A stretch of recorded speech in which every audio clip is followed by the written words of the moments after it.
ญาตเด้อขออนุญาตถ่ายเด้อพี่เพิ่นแต่งโตขออนุญาตเด้อขออนุญาตถ่ายลง YouTube เด้อคนบ้านเรานาดนี่แหละคนบ้านเรานาด YouTube คนบ้านเรานาดนี่อยู่หลังเวทีเฮาขณะหมอลำเพิ่นกำลังแต่งคิ้วหรือว่าแต่งหน้าแต่งตาตอนนี้ก็เป็นเวลาสบายดีตอนนี้ก็เป็นเวลา1 ทุ่มเนาะหรือว่า7 โมงของบ้านเฮานี่แหละเฮาก็ได้มาเก็บภาพบรรยากาศที่หน้าหลังเวทีเนาะหลังเวที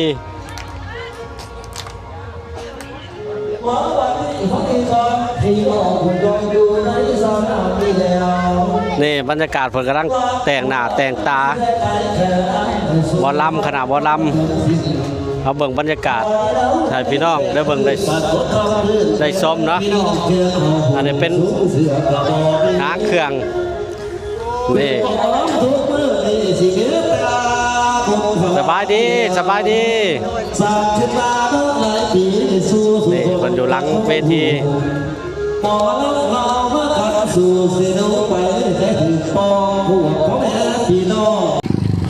เอาพี่น้อง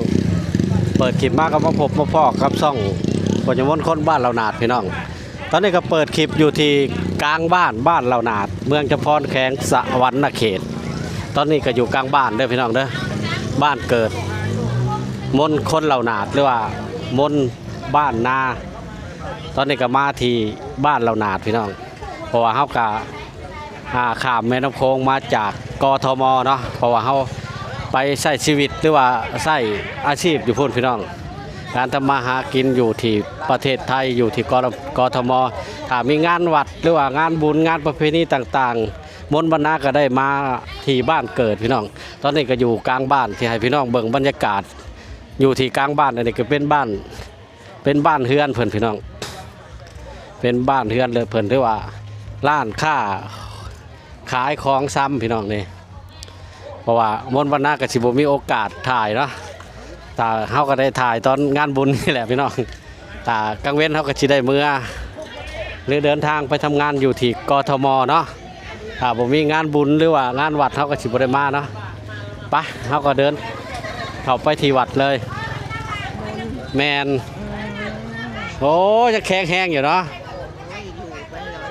ยังแข็งแห้งอยู่แข็งแห้งต่อไปอยู่น้ำลูกหลานเป็นลมโพลมไส้เด้อครับรถมากินนี่ไอ้มื่นว่าโอ้แม่เบิดบ่อนะยังแข็งแห้งอยู่เนาะอีแม่นะบ่อยู่น้ำเฮาเหรอ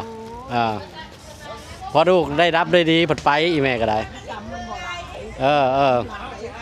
โอเคอยู่ดีมีแห้งเอาไปถ่ายบรรยากาศวัดก่อนมาเบิ่งคนเบิ่งลำเรื่องก่อนอันนี้ก็เป็นงานบุญหรือว่างานวัดเขาก็ไปเบิ่งน้ำกันพี่น้องกินนี่กับมี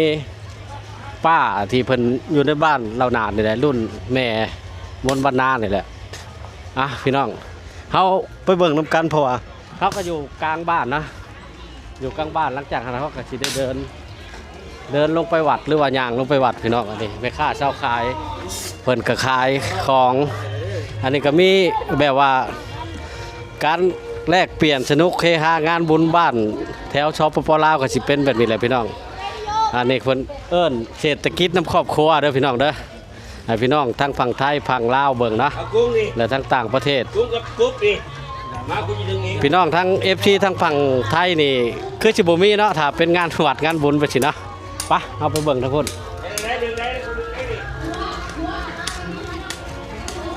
ตอนนี้เขาก็เดินเข้ามาก็มีสัตว์ปุ่มเป้าต่างๆเนาะก็เป็นแบบงานบุญแบบทั้งฝั่งไทยนี่แหละพี่น้อง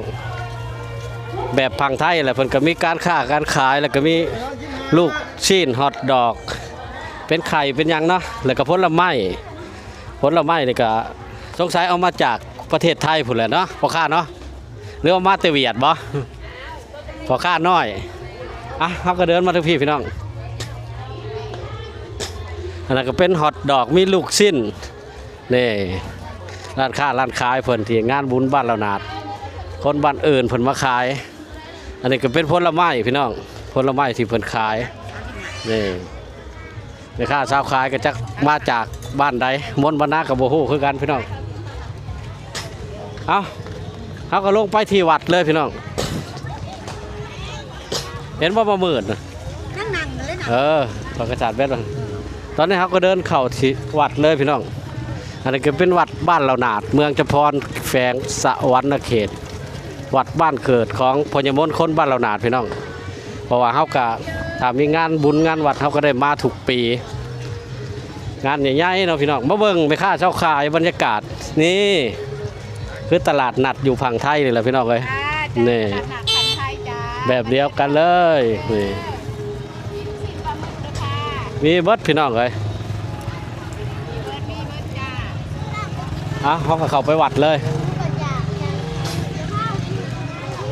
เขาวันนี้เขาก็เบิ่งไม่ค่าเช่าขายอันนี้ก็เป็นไข่เนาะหอดดอกลูกซีนกับแบบเหมือนกันกับฝั่งไทยนั่นแหละพี่น้องนี่เขาก็ขยับมาทางนี้เลยมาเบิ่งบรรยากาศนับกันนี่บรรยากาศในยามค่ำคืนพี่น้องตอนนี้ก็เป็นเวลา7 โมงกลางคืนหรือว่า1 ทุ่มพี่น้องสบายดี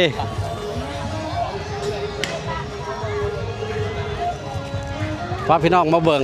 นี่ก็มีงานหมอลำพี่น้องงานบุญหรือว่างานใหญ่ประจำบ้านเหล่านาดผู้คนกำลังปูศาสตร์ปูเสือเพื่อว่า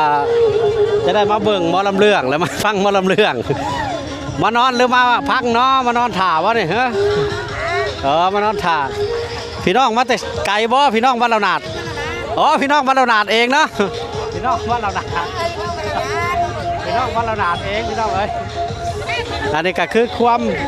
ที่อยากเบิ่งได้ชมเพราะว่ามันเป็นหน้าแรงพี่น้องหรือว่าแล้วเขาแล้วน้ำเพิ่นก็สิได้มีหมอลำเบิ่งแล้วก็เอาก็ลืมที่ขาดบ่ได้หรือว่าขอบคุณขอบใจพี่น้องทั้งที่แมน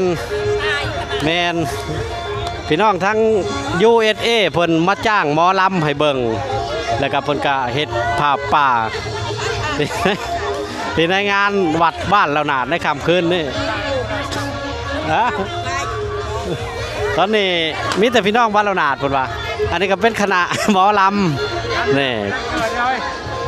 รับเรื่องมาท่านเกิดอันนี้รับเรื่องหมอลำมาเบิ่งบรรยากาศก่อนพี่น้องนี่บรรยากาศมีรับเรื่องเบิ่งบรรยากาศแต่ว่าคอยก็อยากไปเบิ่งหลังเวทีอยู่แต่ว่าคอยก็บ่ฮู้ว่าสิไปเบิ่งแบบใดเนาะที่เพิ่นหมอลำเพิ่นมาตั้งแต่เว้นๆโผคอยก็บ่เรื่องคู่เรื่องคนนะขอสิฟ้าพี่น้องไปส่องเบิ่ง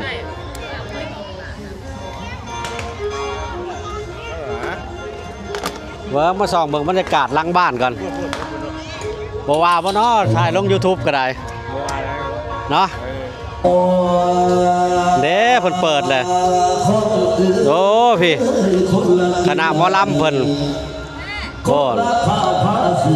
ขออนุญาตเด้อขออนุญาตถ่ายเด้อพี่เพิ่นแต่งโตขออนุญาตเด้อขออนุญาตถ่ายลง YouTube เด้อคนบ้านเหล่านาดนี่แหละคนบ้านเหล่านาด YouTube คนบ้านเหล่านาดนี่อยู่หลังเวทีเฮาขณะหมอลำเพิ่นกำลังแต่งคิ้วหรือว่าแต่งหน้าแต่งตาตอนนี้ก็เป็นเวลาสบายดีตอนนี้ก็เป็นเวลา1 ทุ่มเนาะหรือว่า7 โมงของบ้านเฮานี่แหละเฮาก็ได้มาเก็บภาพบรรยากาศที่หน้าหลังเวทีเนาะหลังเวที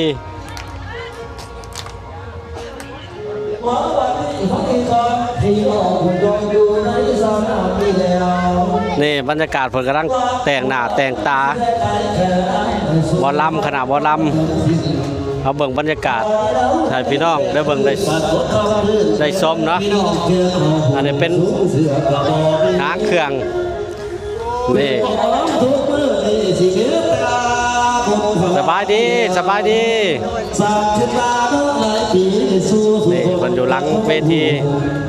พอแล้วเรามาขันสู่เสียดูไปได้ถึงปองพวกพ่อแม่พี่น้องหูกว่าผู้สุคน อันนี้เป็นหลังเวทีเพิ่นเราก็มาเก็บภาพบรรยากาศให้พี่น้องได้เบิ่งได้ชมเนาะหมอลำฝั่งลาวพี่น้อง อันนี้น้องขอรับน้องสิหิบสู่คนคงกินหูโดยบ้านก็จนสิ้นดูไปจนเรื่อยละดูดูความสาลายหากเสียหูโอ้โหดูไว้ ตอนนี้ก็พี่น้องกำลังหลั่งไหลกันลงมาเนาะลงมาที่บริเวณลานวัดหรือว่าเลินวัดที่วัดบ้านเราหนาดเนาะมารอเบิ่งหมอลำปูศาสตร์ปูเสืออยู่พี่น้องเอ้ยนี่ปูศาสตร์ปูเสือหลายๆคู่หลายๆคนก็หลั่งไหลเข้ามาจะจ้องหน้าจ้องตาที่มาเบิ่งหมอลำเนาะหมอลำเพิ่นก็บ่ทันได้เปิดตอนนี้ก็เป็นเวลา1 ทุ่มเนาะ1 ทุ่มหรือว่า7 โมงนี่แหละ7 โมงอยู่ทางฝั่งสปปลาวเนาะตอนหมอลำก็จะได้อัดคลิปให้พี่น้องได้เบิ่งได้ชมอีกเนาะ เร็วบัดนี้มืออีฟ้าซองแจ้งแสงซองตัวเมียอีแมว นี่บรรยากาศ ใส่ลงมาส่งโอ้ยพาเสินกะใจไอ้ตอนนี้ บรรยากาศที่หมอลำ อยู่เวที มาทั้งนี้ก็จะได้ปิดคลิปไว้ก่อนถ้าชื่นชอบก็กดไลค์กดแชร์กดซับสไครต์น้ำพี่น้องจะบอกพลาดคลิปใหม่ๆให้พี่น้องได้เบิ่งได้ชมไปแล้วพี่น้องพบกันใหม่คลิปหน้าเด้อบ๊ายบายเด้อ ละด้วยนุ่มทั้งสองสาวอย่าเฝ้า